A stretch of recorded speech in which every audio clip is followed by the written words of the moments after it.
तो आज के वीडियो में हमें दूरदर्शी स्टार्ट करना है, क्योंकि पिछले वीडियो में हम सूक्ष्मदर्शी पढ़ चुके हैं। और सूक्ष्मदर्शी क्यों पढ़ा था? क्योंकि हमने बताया था कि हमें दो प्रकार की वस्तुओं को देखने में दिक्कत होती है, यानी दो टाइप से। पहला कि जो वस्तुएं बहुत छोटी हैं हम उनको नहीं देख पाते हैं, तो उनको देखने में प्रॉब्लम है।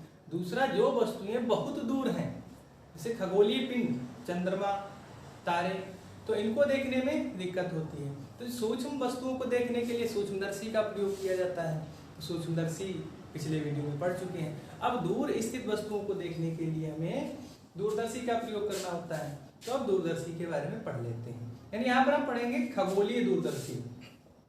तो खगोलीय दूरदर्शी दो प्रकार के होते हैं। एक होता है खगोलीय अपवर्ती दूरदर्शी और दूसरा खगोलीय परावर्ती दूरदर्शी। क्योंकि खगोलीय अपवर्ती दूरदर्शी में लेंस से अपवर्तन के कारण प्रतिबिंब बनता है और परावर्ती में दर्पण का यूज करते हैं। तो इसके बाद में हम उसको पढ़ लेंगे, यानी अपवर्ती दूरदर्शी के बाद में हम परावर्ती दूरदर्शी पढ़ लेंगे। तो हम पहले पढ़ेंगे खगोलीय अपवर्ती दूरदर्शी। अपवर्ती दूरदर्शी एस्ट्रोनॉमिकल रिफ्रैक्टिंग टेलीस्कोप। एस्ट्रोनॉमिकल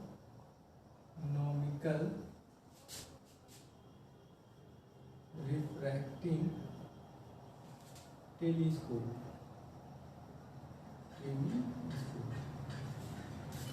इसको पढ़ लेते हैं। देखिए, हमें दूर स्थित वस्तुओं को देखना है।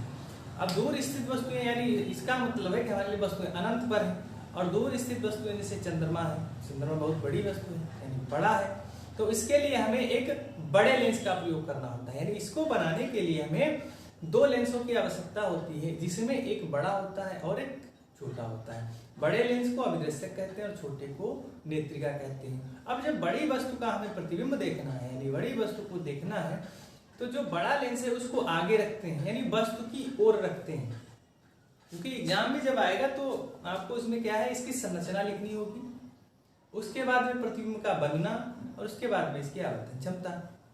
तो संरचना में हम लिख देंगे कि इसमें दो लेंस होते हैं, एक बड़े द्वारक का उत्तल लेंस और दूसरा छोटे द्वारक का उत्तल लेंस। बड़े द्वारक के उत्तल लेंस को अभिदर्शक लेंस कहते हैं। जिस टाइप से सूक्ष्मदर्शी में था उसी टाइप से। देखिए, साथ साथ में इसकी संरचना भी समझते रहिए और आवर्तन क्षमता के लिए सूत्र और इसका किरण आरेख, तो ये तो जरूरी है। तो इसमें हम एक बड़े द्वारक का उत्तल लेंस लेते हैं, इसको वस्तु की ओर रखते हैं। ठीक, अब बड़े द्वारक का क्यों लेते हैं? क्योंकि बड़ी वस्तु देखनी है और कोशिश ये रहती है कि वस्तु से आने वाला प्रकाश अधिक से अधिक प्रकाश इस पर एकत्रित हो, जिससे कि वस्तु का चमकीला प्रतिबिंब बने। तो वस्तु अनंत पर है, तो अनंत से आने वाली किरणों को समांतर मानते हैं कि अनंत से आने वाली किरणें लेंस पर समांतर आपतित होती हैं। ये प्रतिबिंब का बनना, लेंस द्वारा प्रतिबिंब का बनना, उसमें पढ़ चुके हैं आप लोग। ये प्रकाश की किरण ऐसे ही सीधी निकल जाएगी, दूसरी इसी के समांतर लेंगे।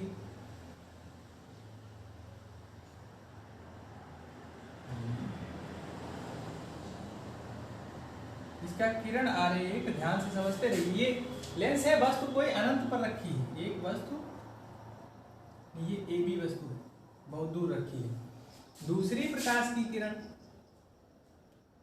ये दोनों समांतर है और किरणें अनंत से आ रही हैं।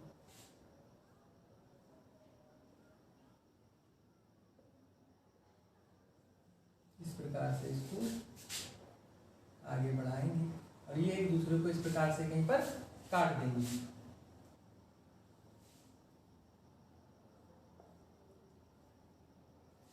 तो इस प्रकार इन दोनों ने यहाँ पर एक दूसरे को काट दिया है, तो यहाँ पर वस्तु का उल्टा प्रतिबिंब बन जाएगा, यानी इस लेंस से। तो नियम के अनुसार कि जब वस्तु अनंत होती है, अनंत पर स्थित वस्तु का प्रतिबिंब फोकस पर बनता है या फोकस तल में बनता है। तो ये वस्तु अनंत पर है, ये किरणें अनंत से आ रही है, तो इसका मतलब है कि ये प्रतिबिंब, ये अभिदृश्यक लेंस कहा जाता है, इसको अभिदृश्यक लेंस कहते हैं। अभिदृश्यक लेंस, तो अभिदृश्यक के फोकस तल में, यानी ये FO होगा, इसको A1 और B1 इधर लिख देते हैं, इसको B1, यानी A1 B1 प्रतिबिंब AB वस्तु का अभिदृश्यक लेंस के द्वारा बन गया है।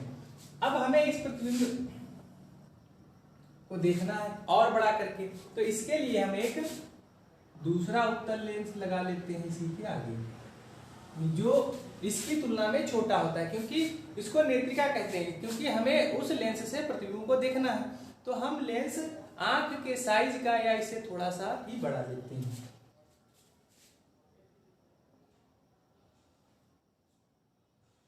तो इस प्रकार से ये ले लिए और ये प्रकाश किरणें यहाँ से इस प्रकार से अपवर्तित होकर ये आंख में प्रवेश करेंगे। तो चूंकि इसको नेत्रिका कहते हैं और ये आंख इस नेत्रिका के ही पास में रहती है, यानी आंख कहीं इसी नेत्रिका के पास में ही रहती है।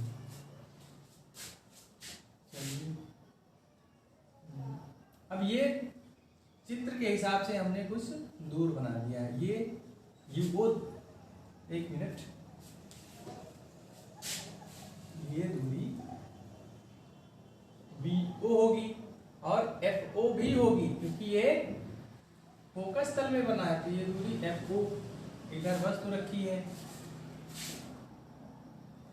अब हम इसको क्या करते हैं, एक बेलनाकार धातु की नली में इसको समायोजित कर लेते हैं। बेलनाकार नली में इसको समायोजित कर लेते हैं और उसमें दंतुर दंड चक्र व्यवस्था होती है। दंतुर दंड चक्र व्यवस्था के द्वारा। नमस्ते। तो इस प्रकार अभिदृश्यक के द्वारा इस वस्तु का प्रतिबिंब A1 B1 बन गया। अब इन किरणों को पीछे बढ़ाएंगे।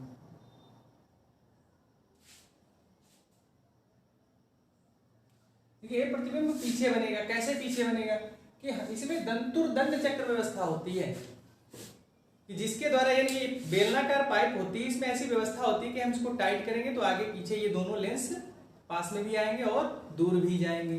तो इसके द्वारा हम ये सेट कर लेते हैं कि ये वाला प्रतिबिंब इसके प्रथम फोकस और लेंस के बीच में बने, यानी ये नेत्रिका है, नेत्रिका और इसके प्रथम फोकस के बीच में बने। इसका प्रथम फोकस मान लेते हैं FE, ठीक। ये इसका, ये तो प्रथम फोकस दूरी हो गई, पॉइंट होगा, ये FO होगा, ये FO, और इसका प्रथम फोकस इधर हमने लिख दिया FE। नेत्रिका है तो इसीलिए सफिक्स में E लगा दिया है। तो ये नेत्रिका का प्रथम फोकस है। तो ये प्रतिबिंब नेत्रिका और प्रथम फोकस के बीच में बने, तो इससे इसका आभासी प्रतिबिंब इधर पीछे कहीं बन जाएगा इस प्रकार से। इसको मिला देंगे।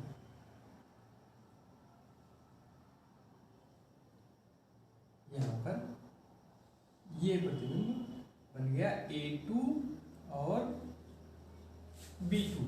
अब इस B2 की स्थिति ज्ञात करने के लिए हम यहाँ से दो रेखाएं खींचेंगे। इस वाले प्रतिबिंब से एक रेखा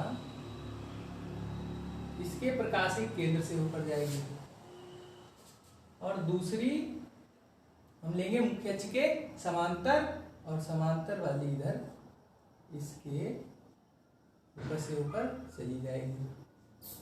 तो इनको पीछे बढ़ाने पर B2 पर मिला देंगे।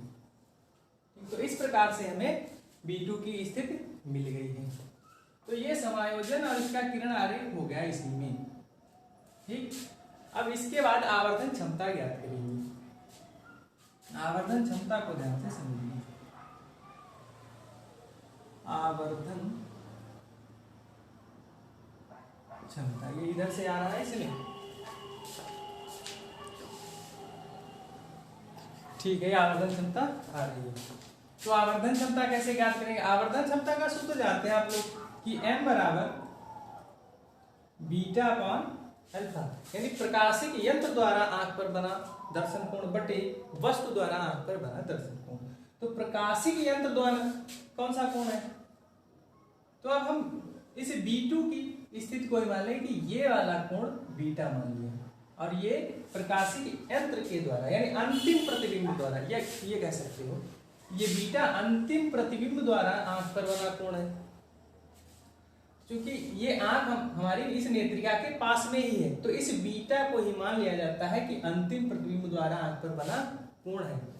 क्यों माना जाता है? क्योंकि ये आंख हमारी इस नेत्रिका के ही पास में है, तो इसीलिए इस बीटा को ही माना जाता है कि आंख पर अंतिम प्रतिबिंब द्वारा बना कोण है।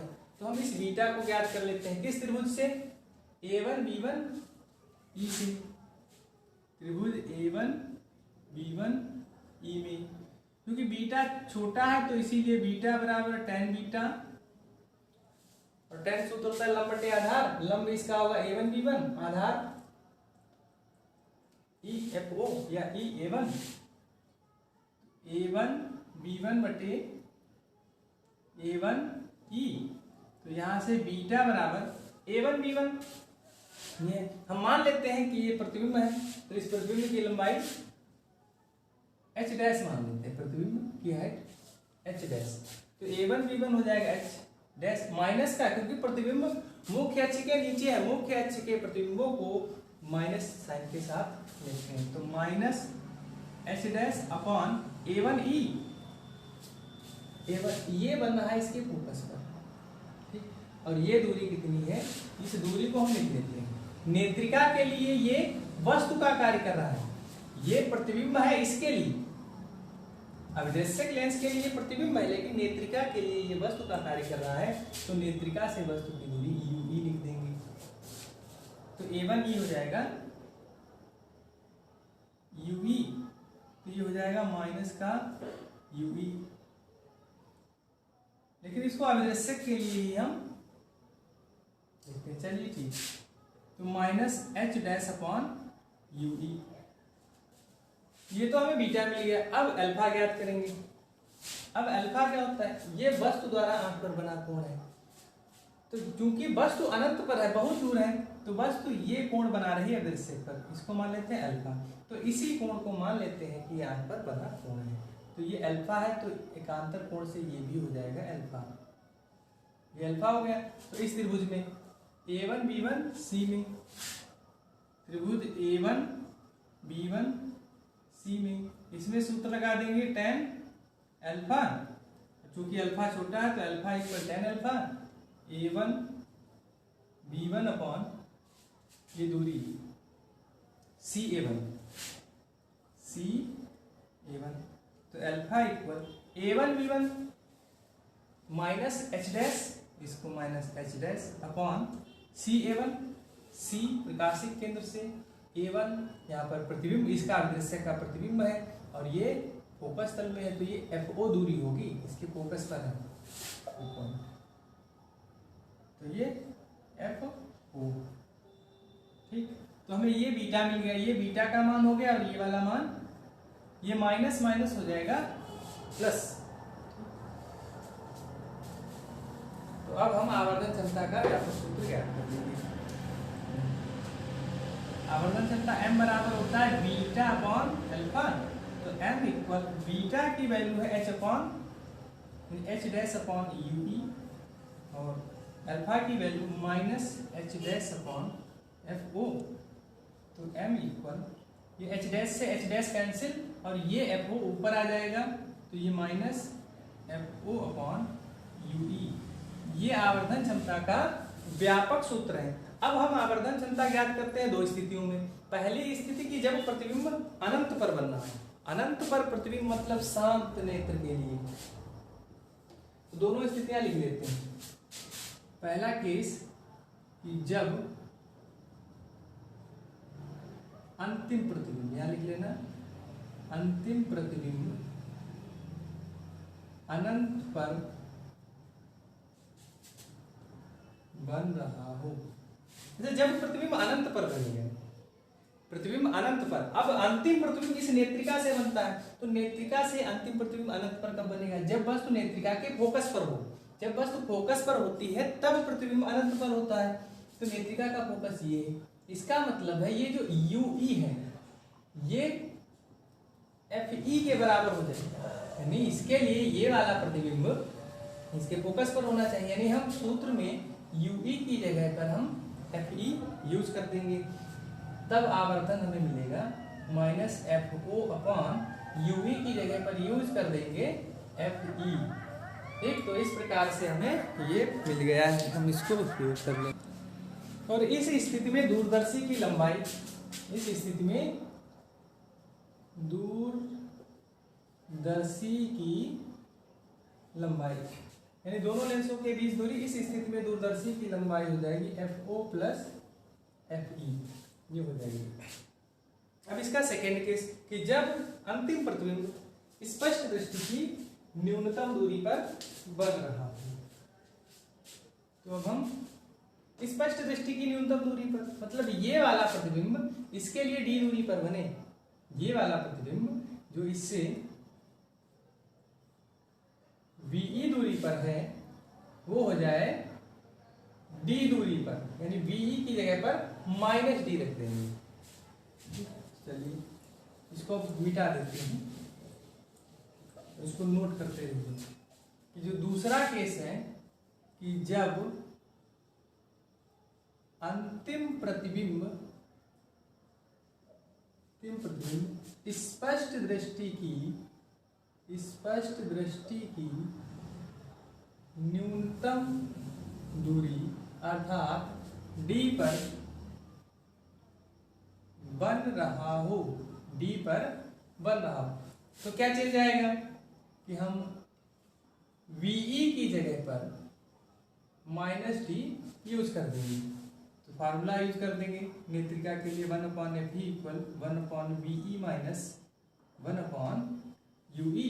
इसमें D से दोनों तरफ गुणा कर देंगे, तो ये हो जाएगा D/FE D/VE का मान -D और UE -UE रखेंगे तो 1/, ये प्लस का UE हो जाएगा, वस्तु की दूरी माइनस में। तो ये D से D कैंसिल, यहाँ पर बचेगा -1, इसको इधर लाएंगे तो प्लस का 1, D/FE =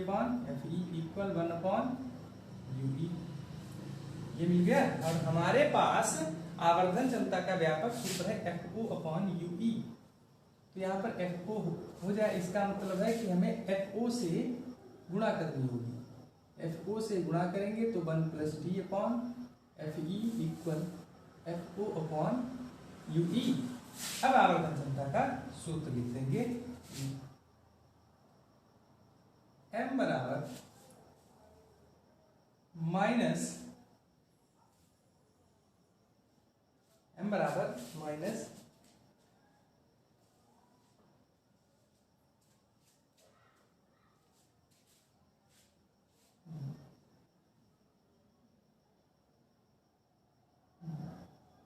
FO,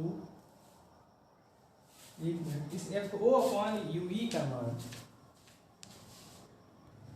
इसमें D से मल्टीप्लाई नहीं करेंगे, इससे फार्मूला बन नहीं पाएगा। पहले इसमें मान रख लेते हैं कि 1/FE = -1/VE की वैल्यू -D पुट कर देंगे, यानी -D, और UE की जगह पर 1/UE, यानी ये माइनस है, और इसका मान भी -UE रखेंगे तो यहाँ माइनस ये हो जाएगा प्लस, इसको इधर भेज देंगे, या 1/UE की वैल्यू यहाँ से मिलेगी 1/FE, और ये इसकी साइड में आएगा तो प्लस का 1/D। इसको इधर सॉल्व कर लेंगे, FO से दोनों तरफ गुणा कर देंगे, तो ये FO/UE FO 1/FE + 1/D, ये मिल जाएगा। तो FO/UE = FO/FE कॉमन लेंगे बटे में, जब FE कॉमन लेंगे तो यहाँ पर बचेगा 1 प्लस, लेकिन यहाँ पर FE नहीं है तो इसका मतलब है कि हमें ई से ऊपर और एफ ई से नीचे गुणा करनी होगी, तो नीचे वाला कॉमन में आ जाएगा, तो ऊपर बचेगा एफ ई और ये नीचे डी। अब हम लिख देंगे आवर्धन क्षमता का सूत्र, m बराबर minus F O upon U E. तो F O upon U E का मान ये है, इसको पुट कर देंगे, F O upon F E bracket में 1 plus F E upon D.